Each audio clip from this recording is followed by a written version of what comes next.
They say that when darkness falls and all seems quiet, there's a smile in the shadows. Not warm, not friendly, but frozen, stretched wide in a grotesque grin, as if carved into flesh.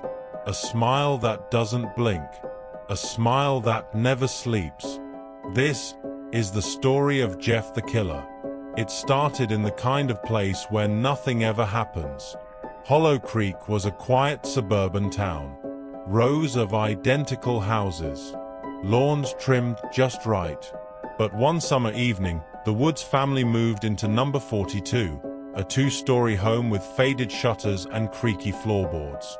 A fresh start, they called it. Jeffrey Woods was just your average 13-year-old boy. Shy. Reserved. Always with headphones in his ears and his hoodie drawn tight. His younger brother, Liu, was his shadow, following him everywhere, loyal to a fault. But something about the house, or perhaps the town, felt off. The air too still. The nights too silent. School wasn't easy for Jeff.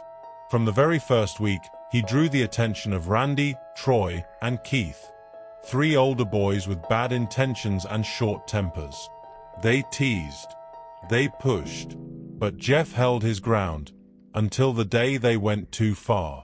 One afternoon, they cornered Jeff and Liu in a parking lot.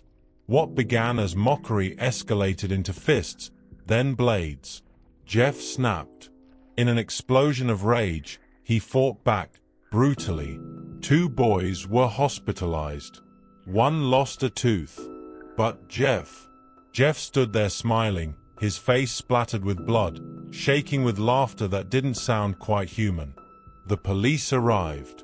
There was shouting, screams, and Jeff, he was taken away. But not to prison. Not yet. Jeff was never quite the same after that. Days later, invited to a neighbor's birthday party, a chance to return to normal, Jeff reluctantly agreed. But the bullies hadn't forgotten. They returned. This time with a bottle of bleach and a lighter.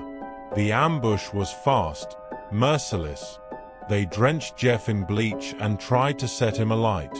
The flames erupted, swallowing his hoodie, licking at his skin as he screamed and thrashed. By the time help arrived, it was too late. Jeff's face had melted into something inhuman.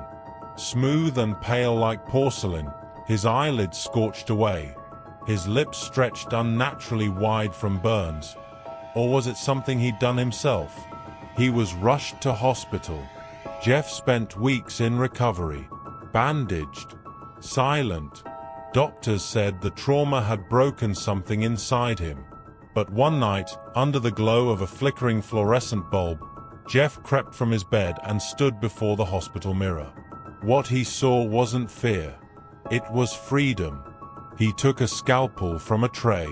Slowly, deliberately, he carved a wide, smiling gash across each cheek. Then, with trembling hands, he whispered the words that would echo for years to come. Go to sleep. He slaughtered the night nurse, the guards, and then he disappeared. It happened just 2 nights later. Jeff returned home, silent as fog. He crept through the halls of number 42, one room at a time. First, his mother, then his father, each murdered in their sleep, no time to scream. Last was Liu. Some say he begged, others say he tried to fight. But Jeff's blade was faster. Or so we thought. Some versions of the tale say Liu survived, hidden beneath the bed, soaked in blood but alive. Others say his scream still echoes through that empty house. Either way, Jeff vanished that night, his story just beginning. Over the next decade, strange cases began surfacing across the country. Families found dead in their homes, eyelids cut away, permanent smiles slashed across their cheeks. No fingerprints. No forced entry. No clear motive. Whispers began online. People claimed to see a pale face staring through their windows at 2:47 a.m. Others reported hearing footsteps in their hallway, only to wake up paralyzed with a cold breath brushing their cheek. And always, the same message scrawled on the wall, mirror, or skin. Go to sleep.